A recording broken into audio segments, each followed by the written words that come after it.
This is the reality facing renters across the country every day. Hundreds of people waiting in lines, stretching around the corner to inspect small one-bedroom apartments.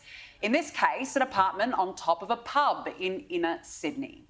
Now, some might get lucky, but most will leave disappointed. It is desperate times.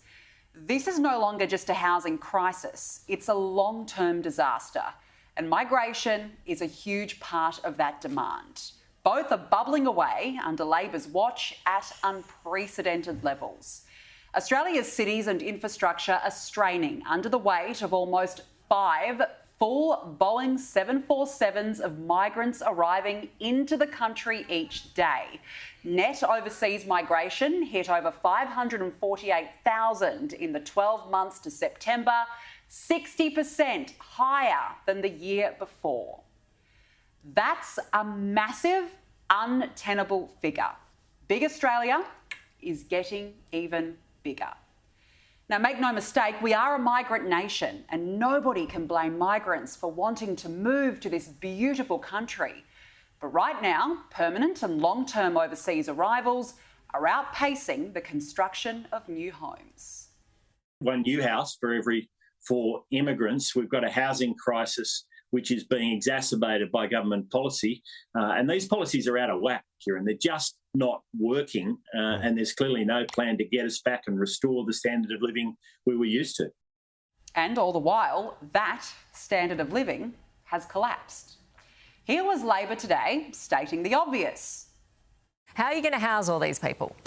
We've got to build more housing, Nat. That's the truth of it. And that requires federal government working closely with state governments, but working with local government too. How are you going to do We've got to build more. That's the truth of it. Well, the only way you do it is if you get all 3 levels of government working together.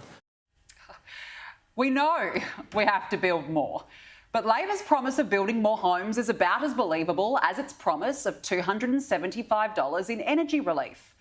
Remember its plans to build 1.2 million new homes by 2028.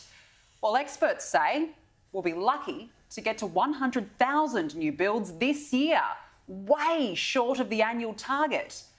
Approvals are at 20-year lows, rents are up 26%, yet Albo has his foot on the immigration accelerator, despite Labor telling us they would bring the numbers down. One of the goals of our agenda here is to bring migration numbers back to normal. Migration policy was not at the forefront at the last federal election. It is time for an urgent conversation about getting numbers back to a longer-term average, no matter how uncomfortable the debate is. As Simon Benson writes today, the political implications of this debate are highly sensitive. Signalling a cut to migration rates has implications for the diaspora community, an aggravation Labor will want to avoid. Labor can't seem to actually admit, though, that there is a problem. It's easy to hide behind immigration rates, which prop up the economy. Take away immigration, we are in a recession. There is simply no consolation for Australians.